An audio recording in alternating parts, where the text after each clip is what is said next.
we've all encountered those comforting little pieces of advice, haven't we? Things like, just be yourself and the right person will find you. Or true love finds a way, like Yeah. it just happens. Exactly. Or even the idea that just having good intentions is, well, enough to build real connections. Right, they sound nice. Easy. They do. They settle easily in our minds, don't they? They promise simplicity. They kind of validate us just as we are. But what if? What if some of this wisdom we all accept is actually leading us down a path of, well, profound misunderstanding?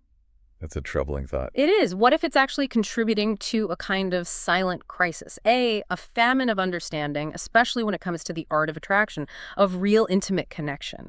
Okay, so let's really unpack this. Our deep dive today, it isn't about manipulation. It's not about finding quick tricks. It's meant to be a stark, cautionary exploration. A warning, really. Yes, exactly. A warning based on the timeless insights of a historical master of elegance and, let's face it, erotic power, Ninon de Lenclos. We're looking into why, according to her, many modern men are, frankly, tragically inept at truly seducing women. And tragically is the key word there. Absolutely. We're going to reveal some maybe uncomfortable realities about what just absolutely doesn't work. Not to judge, but really to shine a light on pathways to maybe deeper, more fulfilling connections. It's such a crucial distinction, isn't it? Because the source material we're drawing from, it presents this not as some minor oversight, a simple dating mistake. Right, not just a faux pas. No, not at all. It's framed as a tragic ignorance that men often carry right into love, into relationships. It's a profound warning against what she saw as emotional laziness, a really stark critique of a severe lack of intentionality in arguably the most vital human interactions. Wow, emotional laziness, that's correct. It is. And if we connect this to the bigger picture, Ninon de Lenclos' whole philosophy suggests that success in human connection, especially in matters of the heart, it's far less about just innate luck or, destined encounters. Like fate finding you. Exactly. It's far more about disciplined, conscious effort. She's really our ultimate guide in this deep dive, and her insights are just razor sharp, often really counterintuitive to the casual, sometimes passive ways we're kind of conditioned to approach relationships today. So we should brace ourselves a bit. I think so. We're about to peel back the layers of some very common, yet, according to Ninon, deeply damaging misconceptions. Prepare for a journey that might seriously challenge your comfortable assumptions. That's a powerful setup. It really challenges the very foundations of how we think about attraction, doesn't it? Absolutely. And speaking of foundations, let's dive straight into what Ninon de Lenclos would likely call, well, seduction suicide. Ooh, strong term. Isn't it? We constantly hear that comforting mantra, be yourself and the right woman will love you just as you are. And there's an undeniable allure to that, right? Of course. It feels good. Yeah, it whispers sweet nothings to the ego, promises validation without actually having to do much. It eases the burden of maybe having to change or improve, suggesting authenticity is simply, well, showing up. Just existing is enough. Right. But here's where it gets really interesting and frankly a bit unsettling. Ninon de Lenclos, with her characteristic sharpness, her discerning eye, she would undoubtedly raise an elegant eyebrow and ask, okay, which part of yourself are you presenting? Good question. The unedited raw version, or the refined cultivated essence? Is this advice truly liberating, or is it, maybe in its most common application, a dangerous excuse for inaction, a justification for a lack of personal growth in the very arena that demands the most profound effort? Well, according to Ninon, it's not just dangerous. She calls it a damaging myth. Damaging. The source makes her position absolutely clear. Her stern warning is that to be yourself is not enough unless yourself has been refined. Unless it's been refined, that's the key. That's the absolute key. And this isn't a call for being fake, for pretense or artifice. It's a demand for deliberate preparation, for conscious self-improvement. I mean, think about it in any other domain. Right, like sports or music. Exactly. An athlete doesn't just be themselves on game day. They train, they refine their skills, they prepare their body meticulously. A musician doesn't just be themselves on stage. They practice for hours, they master their instrument, they cultivate their unique sound. It takes work, dedicated work. Tremendous work. And Ninon uses this powerful analogy that really resonates. She insists that a woman of taste, of discernment, does not fall in love with an unfinished sculpture. She desires the work of a master, not the sketch of a student. Ouch! That's quite an image. The sketch of a student. It is. And the critical insight here is profound. The man who expects to be loved simply for showing up, for presenting an uncultivated self.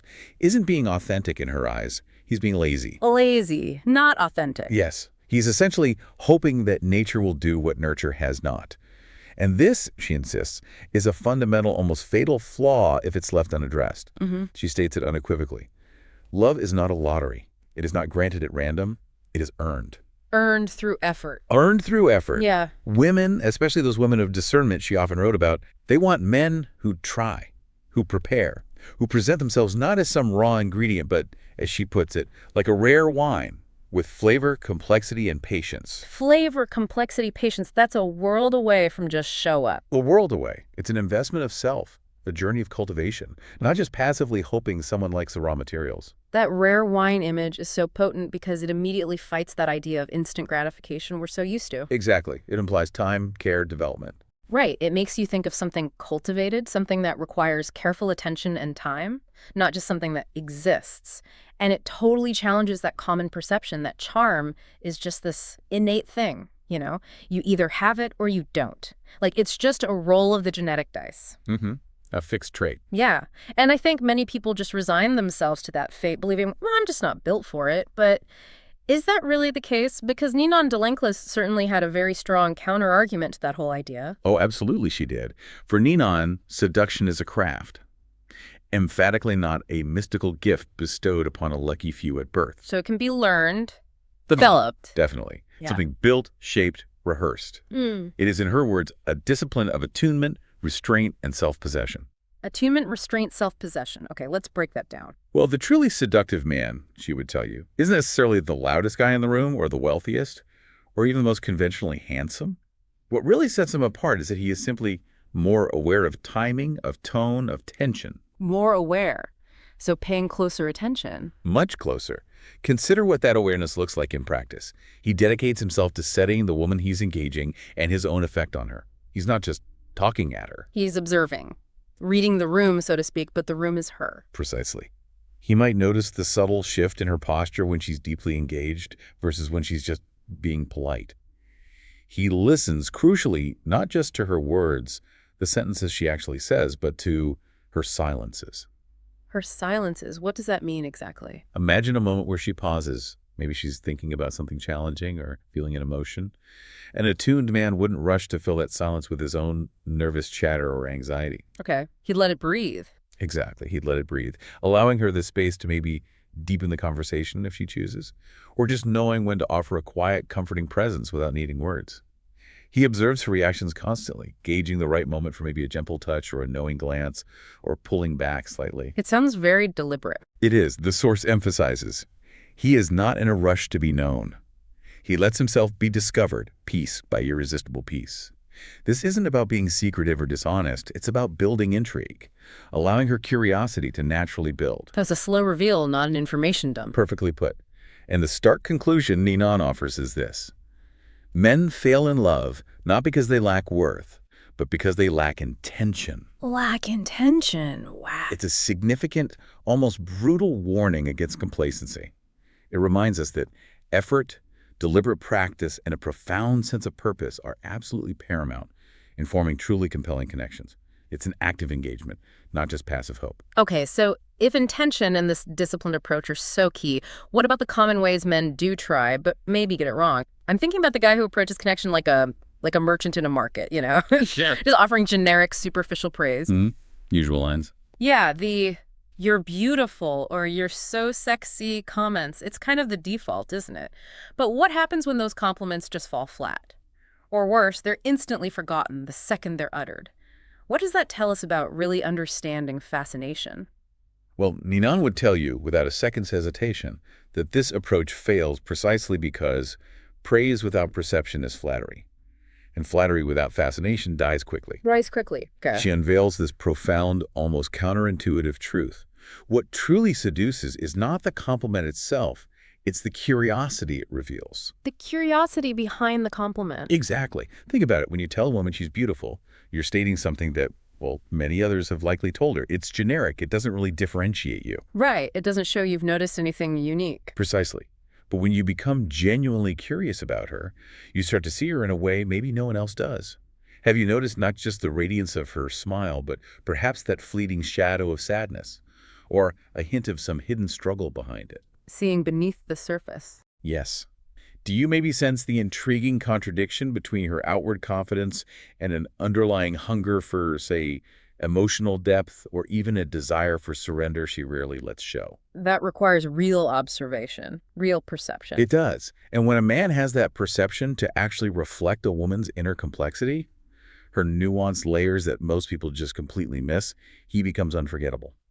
Not because he showered her with adoration, but because he understood her in a profound, unique way. Understood her, not just admired her from afar. Right. The source quotes it perfectly. Fascination means making her feel not just beautiful, but interesting, as if her soul is a story you're eager to read. Making her feel interesting, that's a powerful shift. Isn't it? And the warning here is clear and urgent. A man who merely touches her body or compliments her appearance might be remembered for a night, maybe. But the man who awakens her imagination, who sparks her intrigue by truly seeing her, is remembered for a lifetime. The alternative, it's superficial, easily dismissed, and ultimately totally fleeting. That's a huge distinction. Yeah. Beautiful versus interesting, it completely shifts the whole paradigm of what we think is effective, doesn't it? Completely. But, okay, even with the best intentions, even with a real desire to be perceptive, there's another common pitfall Ninon pointed out. It's the danger of trying too soon.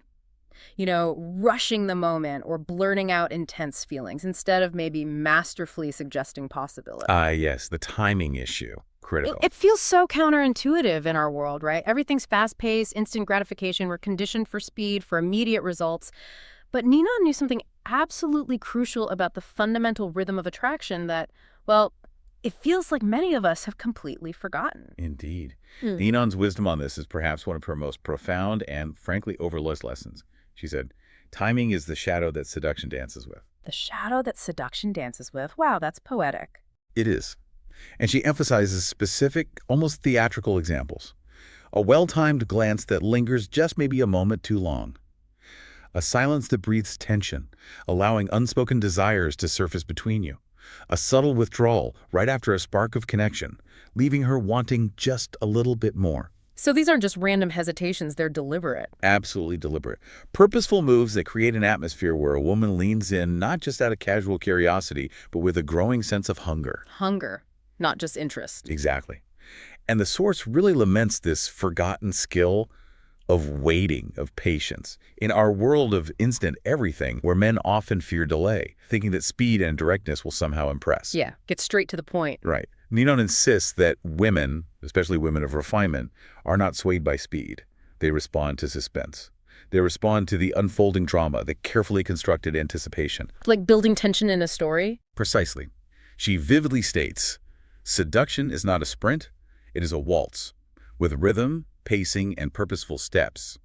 Imagine trying to dance a waltz with someone who's constantly rushing ahead, never allowing for a graceful turn or a shared pause. It just breaks the magic, doesn't it? Totally ruins the flow, makes it awkward. Exactly. And this delivers a direct, urgent warning. A woman who feels rushed will retreat, often without explanation. A woman who feels rhythm will surrender to the experience. Ignoring this fundamental principle of timing leads to premature and, let's be honest, predictably disappointing failure. That waltz analogy really paints such a clear picture. It suggests this delicate, sophisticated dance, not some clumsy, brute force approach that just crashes in, hoping for the best. Right. Elegance over force. And it leads us right into another common mistake that many men make, oversharing, revealing absolutely everything, all intentions, all feelings, all insecurities, right up front. The full download on the first date. Yeah. There's this pervasive belief, particularly in modern dating culture, that raw vulnerability just laid bare immediately is what truly wins her over. Authenticity equals full disclosure instantly. But according to our source, Ninon would argue that this can actually kill the very intrigue you're trying to build. Ninon's understanding of human desire, especially female desire, goes much deeper than just surface-level vulnerability dumps. She insists with absolute conviction that too much revelation kills intrigue. Kills intrigue, not builds intimacy. Not initially, no. She observed that women do not crave full, immediate access to a man's every thought and feeling right from the outset. Instead, they crave unfolding. Unfolding, like layers being peeled back. Exactly. The truly effective approach, she argues, is for the man to allow her to uncover him slowly in carefully revealed layers, like reading a really captivating novel you can't put down. This approach creates a world within him that she wants to explore, a fascinating internal landscape that draws her in irresistibly. So mystery is actually an asset. A huge asset, when used correctly. The key principle here is clear and cutting. Seduction begins not in the telling, not in the verbose confession, but in the delicious tension of what's withheld. The tension of the unsaid. Precisely. And she clarifies this isn't about being deceptive. Mystery is not deception. It's pacing.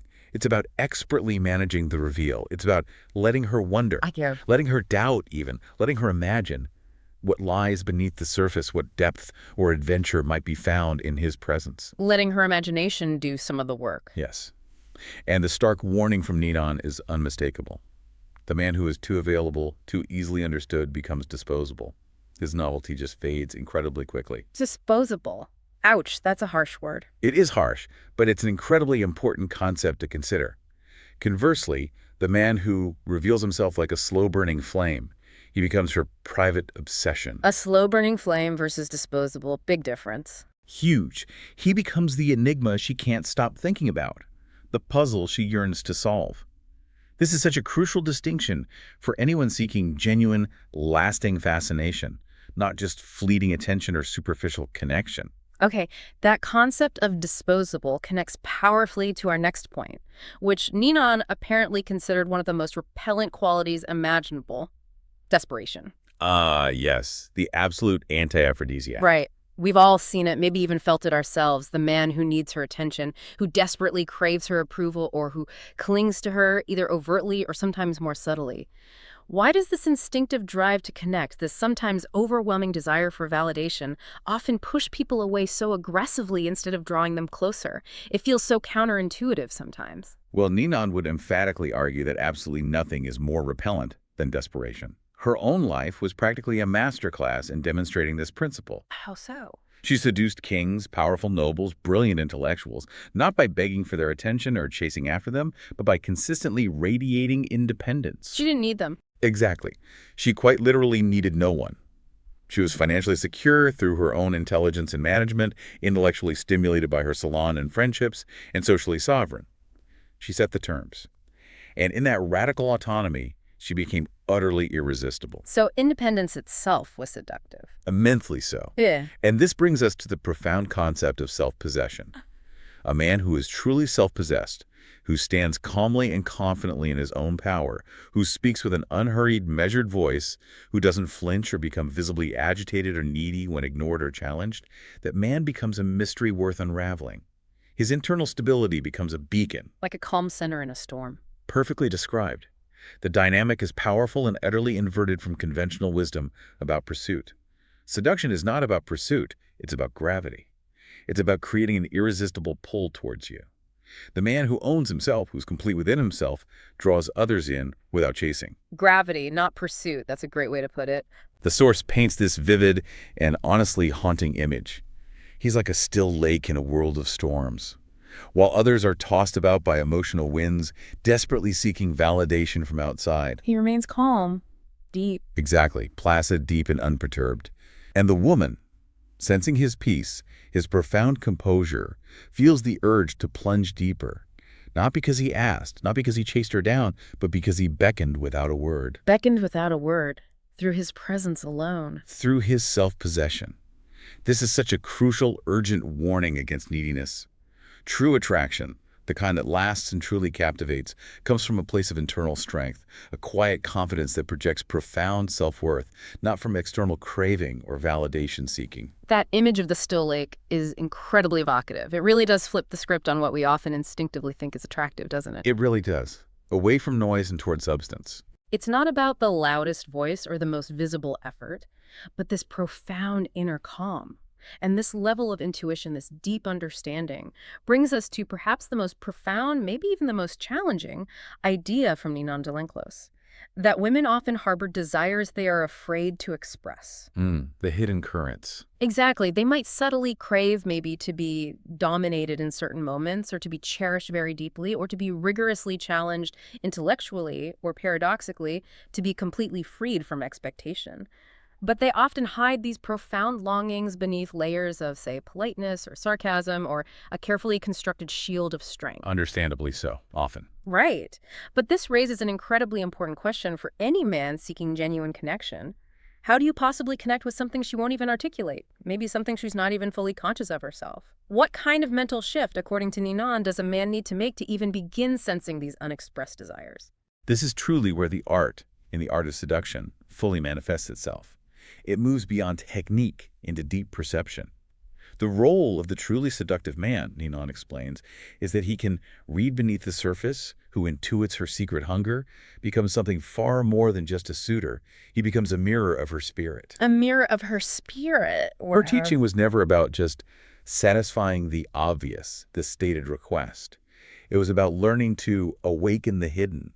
She herself apparently responded most powerfully to men who studied her with such depth, such intuition, that they made her feel like her unspoken needs, her private longings, were somehow not shameful, but sacred. Sacred, not judged or misunderstood. Exactly. Understood, even embraced, often without a single word needing to be spoken about them. The core principle here is absolutely transformative. To seduce a woman is not to offer what you think she wants or what you want to give her based on your own desires. It's to become the reflection of what she craves or cannot articulate. Okay, but how? How do you listen for something that isn't being said? It requires a completely different form of listening. You must listen, as the source puts it, not merely with your ears to catch her words, but with your instincts. Tuning into her moods, her subtle shifts in energy, her body language, her choices and what she doesn't say as much as what she does. Listening with your instincts. That takes practice. A lot of practice and self-awareness. Yeah. And the Force provides crucial, almost shocking examples of these hidden desires, these paradoxical yearnings that might exist beneath the surface. When she says she wants freedom and independence, does she also perhaps secretly crave to be claimed, to be swept away by a strength she respects? The contradiction. Precisely. When she projects immense strength and independence, does she also long, perhaps deeply, to surrender control, just for a moment, to a man she trusts implicitly? When she says she's bored, does she perhaps hunger for a touch of danger, for excitement, for a challenge that truly ignites her spirit? These are deep waters. Very deep. And the ultimate sobering warning from Ninon is this: failing to perceive and embody these unspoken, often contradictory needs means you'll inevitably miss the deepest possible connection. You'll be offering a generic key to a very unique, complex lock, making you easily forgettable and ultimately interchangeable. Just another guy who didn't quite get her. Exactly. Which leads us really to Ninon's final warnings. Okay, let's hear them. So, to the modern man who perhaps thinks he can simply win a woman's heart by merely showing up with good intentions, or maybe by applying a few superficial tricks he read somewhere, Ninon de Lenclos offers these final, unequivocal warnings. They are direct, they are unsparing, and frankly, they feel timeless. All right, I'm ready. Love is not owed. Simple as that. Seduction is not casual, it requires effort. And attraction is not fair. It doesn't follow the rules of should. Not owed, not casual, not fair. That cuts through a lot of modern sentimentality. It really does. She states plainly, without a hint of trying to soften the blow, that women are not drawn to men who need them. They're drawn to men who move them, emotionally, intellectually, spiritually. Move them, not just need them. That's the core, a harsh but vital truth, and she makes it abundantly clear. If you make no conscious, consistent effort to evolve, to study human nature, both hers and your own, to refine yourself, you will be passed over. It doesn't matter how good your intentions are, how kind you might be, how much you wish things were different. Oof, that's blunt. Very. The source clarifies the painful underlying reasons for common failures you might see. The woman who seems distant and maybe unresponsive, she is not necessarily cold, she is simply bored by your lack of depth or intrigue. Bored. Yeah. The woman who is polite but seems completely unmoved by your presence, no spark. She is likely starved for emotional depth and intellectual stimulation that you fail to provide. Starved for something more. Exactly. And the woman who abruptly left maybe ghosted you without explanation, seemingly for no reason. She likely felt nothing new in your presence, nothing that captivated her imagination or stirred her soul. Nothing new. That implies a lack of originality, presence. Presence, depth, intrigue. And Ninon concludes all this with a really pointed accusation, a final cutting observation. This tendency is the greatest failure of modern men. Not that they lack opportunity, but that they waste it through emotional laziness. Emotional laziness, there it is again. That's a truly sobering thought, isn't it? It really is. It hits hard because it really challenges our comfort zones, our desire for things to be easy. But here's the crucial pivot, right? Ninon de Lenclos' wisdom isn't just a series of devastating warnings, it's also potentially a powerful roadmap. Yes, if you're willing to see it that way. And the truly good news, maybe, according to her philosophy, is that you don't need to be born rich or be exceptionally tall or look like a movie star to start anew on this path. Those superficial traits, they seem largely irrelevant to the deep, compelling attraction she's actually describing. Absolutely. She valued wit, grace, intelligence, presence, far above simple appearance or status. So what do you need to become? To truly engage in this art, what's required? It sounds profoundly simple, yet incredibly demanding at the same time. It is. You need to be aware, deeply aware, of yourself, of others, of the subtle dynamics constantly at play between people. Okay, aware. What else? You need to be curious, genuinely curious about the inner world of the woman you're engaging with, curious about the unspoken story she carries within her. Not just trying to get something, but trying to understand. Curious. Got it. And the third? And you absolutely need to be intentional, purposeful in your actions, your words, your very presence, understanding that true connection, true seduction in her sense, is a cultivated craft, not just some happy accident. Aware, curious, intentional. That feels like a foundation. Like at the bedrock. And the practical steps she outlines, they sound incredibly powerful, almost poetic in a way. Things like train in mystery, master the art of the slow reveal. Speak with patience. Allow that space for anticipation we talked about. Resist the urge to rush. Listen for longing, detect those unspoken desires beneath the surface chatter. Move with elegance, command presence without needing overt effort or noise. It's about cultivating a certain way of being. Exactly.